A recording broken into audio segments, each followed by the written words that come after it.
Hello friends, welcome all of you. और मैं शुभम शर्मा आप सभी का बहुत बहुत स्वागत करता हूं आज अपने इस नए लाइव सेशन में। अभी तक के लाइव सेशंस में जैसा कि सभी ने देखा, मैंने अपनी डिज़ाइनिंग के बारे में, वास्तुशास्त्र के बारे में सभी को जानकारी दी। परंतु आज मैं आपके सामने हूं एक तो आपको विश करने के लिए, जैसा कि आजकल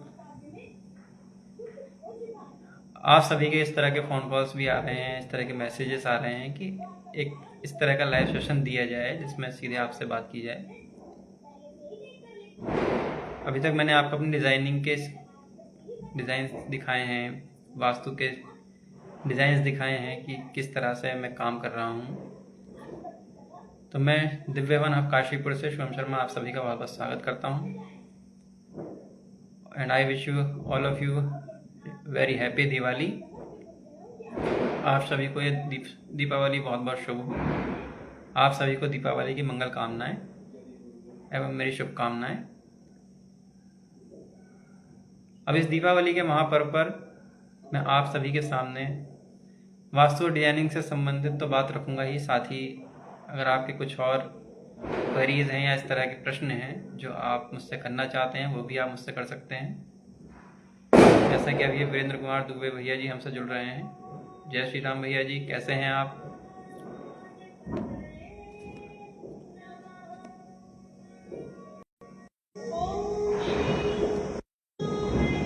तो दुबे जी, आप तो खैर आते रहते हैं। सबसे पहले आपको जय श्री राम, नमस्कार।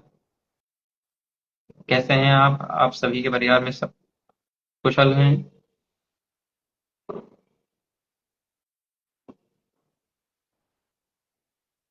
तो जैसा कि आप सभी जानते हैं कि दीपावली के शुभ त्योहार भगवान श्री रामचंद्र जी के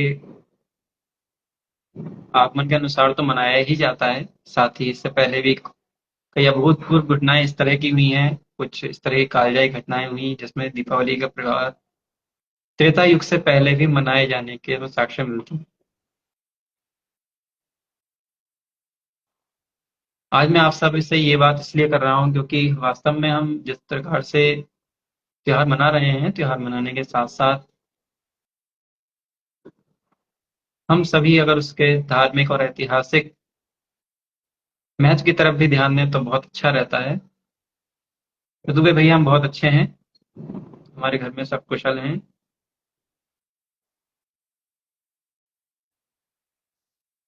अब आय की बात मैं डिजाइनिंग की रखता हूँ, तो मेरा जो मेन काम डिजाइनिंग का है, मैं एक सिविल इंजीनियर हूँ।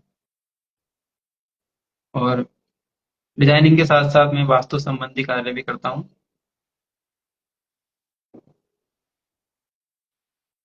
सबसे पहले तो जो भी मेरी लाइफ पर जुड़ रहे हैं, आप सभी का बहुत बहुत धन्यवाद कि आप सभी अपना कीमती समय मेरे लाइफ पर आकर दे रहे हैं और मुझको अप्रिशिएट करते हैं। इस तरह की सभी की एक डिमांड आ रही है कि भी लाइव सेशन बढ़ाए जाएं, और लाइव सेशन में डिजाइनिंग के अलावा जो सबसे ज्यादा आपकी तरफ से मांग हो रही है, वास्तुशास्त्र की हो रही है। तो मैं आगे भी इस तरह के लाइव सेशंस लाता रहूंगा, उसमें आपको वास्तु संबंधी जानकारियां देता रहूंगा। इस सब से आप बिल्कुल निश्चिंत रहिए। आप सभी को दिव्य भवन ऑफ काशीपुर में बिल्कुल सही और सटीक जानकारी दी जाएगी। ऐसा नहीं हो केवल वास्तुशास्त्र संबंधी दी जाएगी, डिजाइनिंग से संबंधित, डिजाइनिंग के अलावा जो और भी जरूरी बातें होती हैं जो हमें कंस्ट्रक्शन में ध्यान देनी होती हैं, उसमें भी हम आपको आगे सजेस्ट करेंगे, मटेरियल गाइडेंस भी देंगे।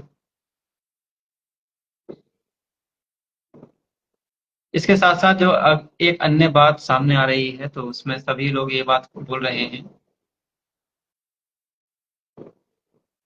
कि वास्तु किस तरह का दिया जाए। वास्तु में जो आजकल एक नया चलन चला है, वो एस्ट्रोलॉजिकल एनालिसिस के अकॉर्डिंग वास्तु देने का चला है। एस्ट्रोलॉजिकल एनालिसिस के लिए जिसमें जन्म कुंडली ज्ञान, जन्म कुंडली से संबंधित और जन्म कुंडली के साथ साथ हस्तरेखा से संबंधित ज्ञान भी रखना पड़ता है, और इसके साथ साथ हमें आगे उन्हीं चीजों को अप्लाई करते हुए बिल्डिंग के अंदर भी उसी तरह से हर एक स्थान पर सटीक डिजाइनिंग करनी होती है। ये थोड़ा सटीक कैलकुलेशन में रखा जाता है जिससे कि टोटल बिल्डिंग के एनर्जी बैलेंस रहे। एनर्जी बैलेंस के साथ साथ उसमें सामाजिक चीजों का भी समावेश है। सामाजिक चीजें, सामाजिक बातें जिस तरह की रहती हैं, ऐसा नहीं है कि वास्तु केवल इसी बात पर निर्भर है कि टॉयलेट कहाँ दिया जाए, पूजा घर कहाँ दिया जाए, या बेडरूम कहाँ दिया जाए, लॉबी कहाँ दी जाए। इसके अलावा भी इसके अन्य अनुप्रयोग मिलते हैं जो कि पूर्णतः वैज्ञानिक हैं, वैज्ञानिक के साथ साथ पूर्णतः सामाजिक भी हैं, जिसमें हमारे बहुत सारे नियम आते हैं। आज के समय में जो हम एनबीसी की बात करते हैं, नेशनल बिल्डिंग कोड की, और उसको हम फॉलो करने की भी बात करते हैं। अगर उस तरह से बिल्डिंग बनाई जाए तो उसमें सभी के स्वास्थ्य के साथ साथ मानसिक रूप से भी फायदे रहते हैं। तो अभी तक मैंने आपको जो भी वास्तु संबंधी ज्ञान बताया है वो केवल बिल्डिंग के हिसाब से ही बताया है। बिल्डिंग में हम जब डायरेक्शंस की बात करते हैं, डायरेक्शन आज के समय में हम मेनली 4 डायरेक्शन मानते हैं। 4 डायरेक्शन के साथ साथ जब हम उनकी उप दिशाओं में जाते हैं तो 8 हो जाती हैं, और अन्य दिशाएं भी मानी जाए तो एक विस्तृत भाग सामने आता है। और उसको किस तरह से मॉडर्न आर्किटेक्चर से संबंधित किया जाए, इस पर दिव्य भवन हब काशीपुर काम करता है। वास्तु के साथ साथ अगर हम टेक्निकली उस चीज को देखें तो बिल्डिंग में स्ट्रक्चर और एनर्जी बैलेंस दोनों को ही स्थान देना बहुत ही इंपॉर्टेंट रहता है। और इसके साथ साथ अगर हम अन्य बातों पर भी ध्यान दें, जैसे कि हमारा प्लॉट क्या है, प्लॉट की लोकेशन क्या है, प्लॉट की लोकेशन के साथ साथ उसका साइज क्या है, क्योंकि प्लॉट के साइज के अकॉर्डिंग ही हम किसी भी बिल्डिंग को डिजाइन कर पाते हैं। बिल्डिंग के डिजाइन में प्लॉट की लोकेशन के बाद जो अगली बात आती है उसकी शेप की आती है। शेप उसकी डायमेंशंस पे डिफर कर में अगर डिफरेंस है तो वो भी अलग हो जाती है। शेप मेनली डिपेंड करती है उसकी डायमेंशंस पर, लंबाई चौड़ाई पर, लंबाई चौड़ाई के साथ साथ उसके डायगोनल्स की क्या कंडीशन है, इसको भी कंसाइडर किया जाता है। तभी हम किसी भी प्लॉट की शेप में आगे बढ़ते हैं। इसके साथ साथ नेक्स्ट स्टेप में प्लॉट के साइज के अलावा उसकी सॉइल की टेस्टिंग भी की जाती है। सॉइल जैसा कि आज के लिए आजकल स्ट्रक्चर के लिए एनालिसिस किया जाता है, ठीक उसी तरह से वास्तु के हिसाब से भी सॉइल का एनालिसिस किया जाता है। सॉइल के एनालिसिस के भी कई तरीके आते हैं, कुछ वैज्ञानिक रूप से सिद्ध होते हैं, कुछ रूप से चले आ रहे हैं। ध्यान देना बहुत जरूरी है। इसीलिए अगर आप ये चाहते हैं कि आपका धन, आपका समय, आपकी एनर्जी बिल्कुल सही डायरेक्शन में चले, तो इसके लिए आपको आगे बढ़ना होगा और इन सब बातों का भी ध्यान रखना होगा। मेनली मैंने आपको अभी 4 पॉइंट्स बताए हैं कि वास्तु करना हो या फिर आपको टेक्निकली कोई भी बिल्डिंग डिजाइन करनी है, उसके लिए सबसे पहले जो मेन पॉइंट आता है वो साइट विजिट का आता है।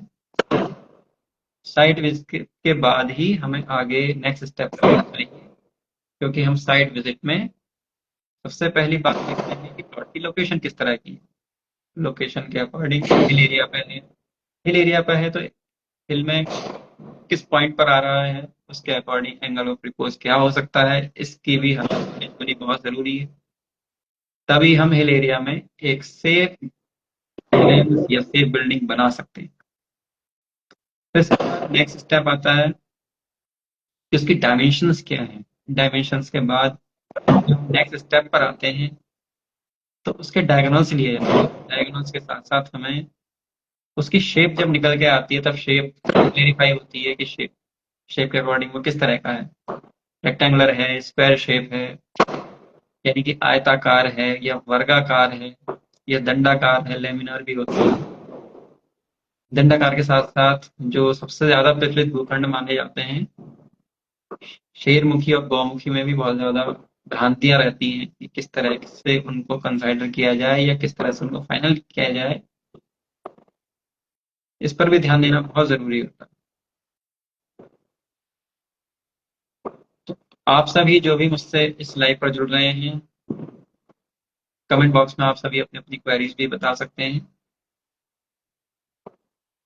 आज इस दीपावली के पावन अवसर पर मैं आप सभी के सामने आया हूँ दिव्य महाकाशीपुर के कुछ विचार लेकर, जो कि भवन निर्माण से लेकर दीपावली के आध्यात्मिक महत्व पर भी संबंधित है। जहां भगवान श्री रामचंद्र की बात करते हैं तो उनके आदर्शों से संपूर्ण समाज को एक अलग ही नई दिशा मिलती है, और उनके आदर्शों पर चलकर हम एक नवीन निर्माण का हम एक नवीन समाज का निर्माण कर सकते हैं, जो कि हमारे राम राज्य के नियमों को निर्धारित कर सके।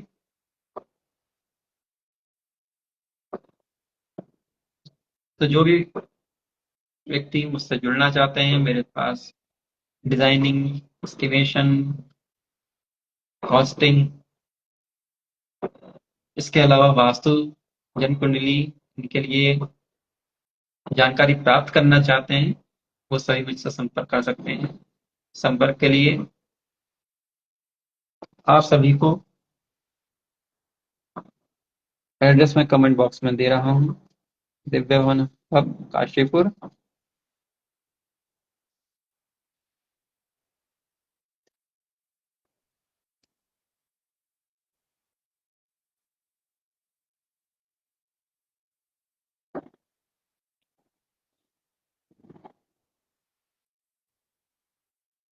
मेरा प्रतिष्ठान दिव्य भवन हब, काशीपुर, जो कि श्यामपुरम में स्थित है।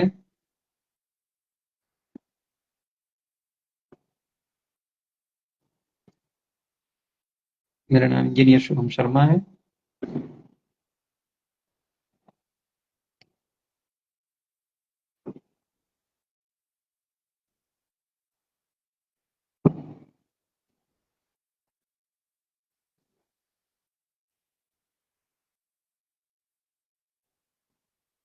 मेरा contact number 9639419385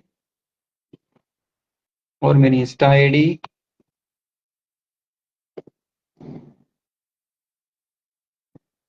Shubham _19।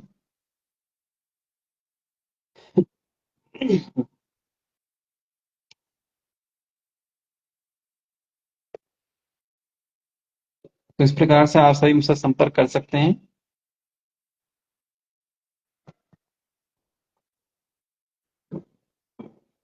Comment box में मैंने अपने प्रतिष्ठान के नाम के अलावा अपना नाम, कॉन्टैक्ट नंबर, सभी डिटेल्स दे दी हैं, जिसमें आप मेनली मुझसे संपर्क कर सकते हैं।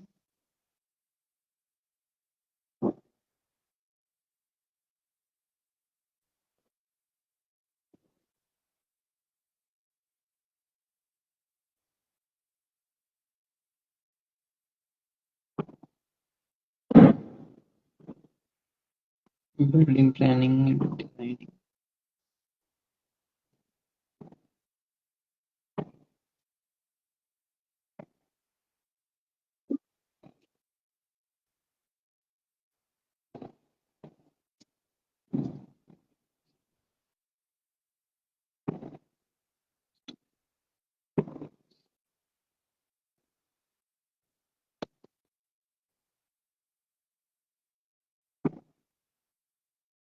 वास्तु कुंडली, दोनों से संबंधित कार्यों के लिए आप संपर्क कर सकते हैं।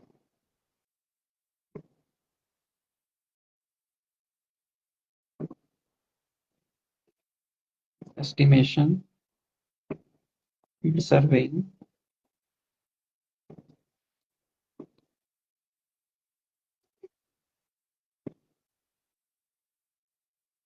सभी प्रकार के कार्यों की फैसिलिटी हमारे दिव्य भवन काशीपुर में दी जाती है।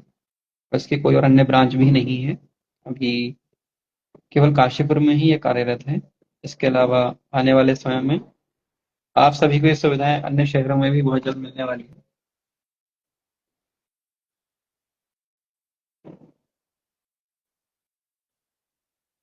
अपने इस लाइव सेशन में मैं आपको आने वाले गोवर्धन पूजा और भाई दूज दोनों ही त्योहारों के लिए अग्रिम बधाई देता हूँ। आपको बहुत बहुत शुभकामनाएं देता हूँ। आप सभी का अपनापन प्यार इसी तरह से बना रहे और मैं इसी तरह से आपकी सेवा में तत्पर रहूं। यही मेरी इच्छा है, यही मेरी आशा है।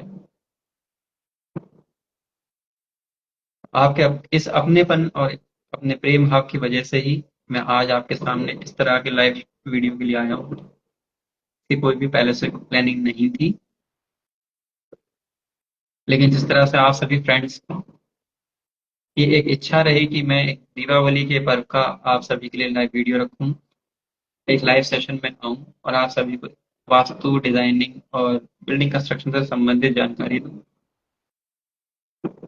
तब मैंने इस तरह की एक अचानक सेशन का आने का सोचा और आप सभी के सामने में आया।